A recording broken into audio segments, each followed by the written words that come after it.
Hello, and welcome to another episode of The Right Stuff, the show where I talk about writing and stuff. On today's episode, I'll be talking about honest stories through the power of pro wrestling, High School Musical, and Michael Bay.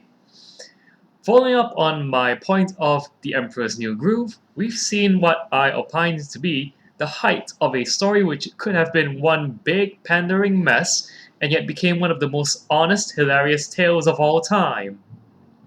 Here are some examples to illustrate what it means to be genuine in works.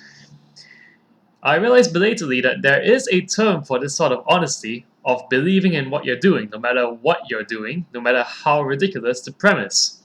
Kayfabe, the spirit of pro wrestling. I'm sure we're pretty familiar. For the young with the haziest recollections, it's the high flying stunts and the outrageous pacing of the fights as the gladiators are knocked down and get back up again. Later on, it's the actual writing as the wrestlers treat it all as a deathly serious series of vendettas.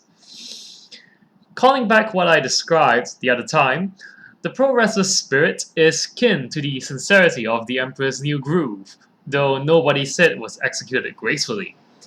But it is neither trying to be something it is not, nor is it disbelieving its own illusions, even as it mocks them. Sure, the announcer might point out, "Why does the ref keep letting this happen?" Or, "Who keeps hiding these chairs under the ring?" But to my knowledge, never do they say, "You'd have to be an idiot to love this, wink!"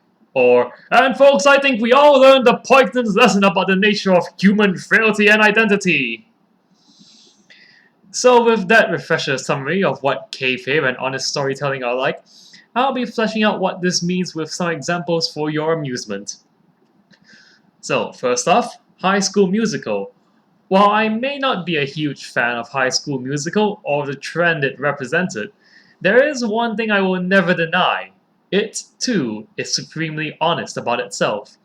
It treats its world and characters as fully formed, and completely believes in its musicals moving the plot and characters forward, no matter how ridiculous it seems that everyone just rolls with it when an entire baseball game turns into a Bollywood dance number, or when some random crazy kid is singing and dancing angrily through a golf course. Think about it. The production of High School Musical and things in its genre alone require quite a bit of effort and belief in that effort. You have to not just write a story, but work out songs and get people to sing their hearts out for it. Then, you need to couple writing that treats its characters as sincere rather than lists of traits, and then cast actors able to convince us that they have personalities and feelings. Any of these components could have been played for laughs or a paycheck, kind of the way Dragon Ball Evolution was, the way the creator apologized for it later on. But they successfully put together a production where you can believe these guys and the world around them. And you can believe that it will go all Bollywood at the drop of a hat without missing a beat. Some might balk at how overexposed it was, think it's overrated, but at the heart of it, more than the assorted original movies put out by Disney, I realized something. High School Musical was made much like any other Disney movie. You have the premise, the characters, and songs, and art crafted to fit that story, even if it's in dance choreography and not animation. So, whatever you might feel about this franchise, whether you think it's charming or full of bad show tunes for teenage drama, I find it very hard to deny its honesty. It may be comparatively pop music, but it's also some darn good theatre. Also, it has Ashley Tisdale in it, who went on to voice Candace in Phineas and Ferb, and she is the best part of the franchise. Now, I'll dial it up more than a few notches and talk about Michael Bay explosions! Now, here's where things get interesting. See, what most nerds tend to do is preach at you about what is not a certain thing. That a thing is bad and you should feel bad for liking it. And what better target than Michael Bay movies, things that make people feel smart for disliking them. Certainly, you could say the movies are objectively bad, oversaturated with mayhem and explosions while rendering plot and characters flat, sacrificing drama and the like for cheap thrills, scantily clad females, chaotic CGI, and juvenile humor. With all that, surely Michael Bay movies are nothing but dishonest pandering to the lowest common denominator, right? And yet, somehow, they are also honest. What? See, here's the thing. No matter how nightmarish it may be to work with Michael Bay, no matter how objectively bad his movies are in the field of storytelling, there's one thing that is overlooked. In all this, Bay is being true to himself. In all these things, especially if you read or listen to behind the scenes materials, Bay is clearly a kid in a candy store, filled with awe and wonder at what cataclysm he can unleash on screen. And like any kid given $1,000, he's going to buy all the junk food and all the video games. Things which have no actual nutritional or educational value for him, but which he's going to enjoy like there's no tomorrow. So while there is a degree of marketing to our baser instincts, I also truly believe that Bay is genuine and bearing his soul to us.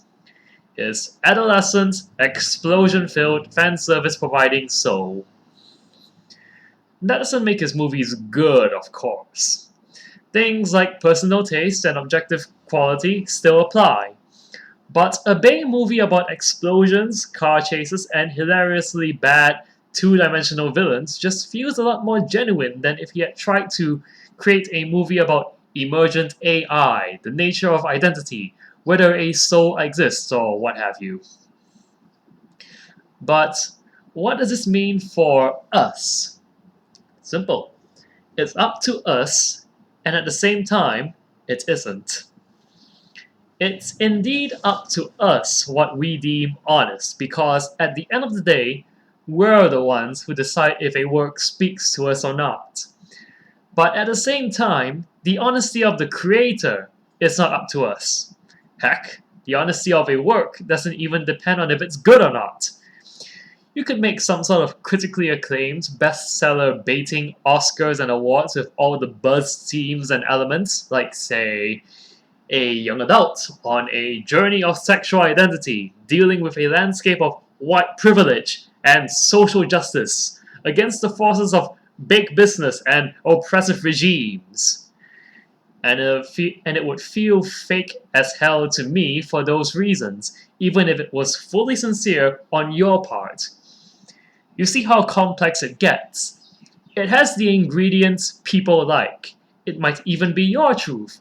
And that's all that should matter to you, just as it doesn't matter to me. And on the other side of that coin, you can make an utterly horrendous movie. Poor production, poor plotting, poor everything. But as long as it's true to you, that's what matters, in all its cheesy, cringy, so bad it's good B-movie goodness. And some people might love it for that, while others may still shun it like the plague for its objective badness. There isn't really a hard or fast answer to any of this, and that's okay. Because the one answer I will absolutely confidently give is this. It's up to each of us. Because what we think doesn't matter to them, and what they think doesn't matter to us. That's all I wrote, and thanks so much for watching. If you liked this video, feel free to like it or subscribe to this channel. If you want to read more, you can take a look at my website. Until next time.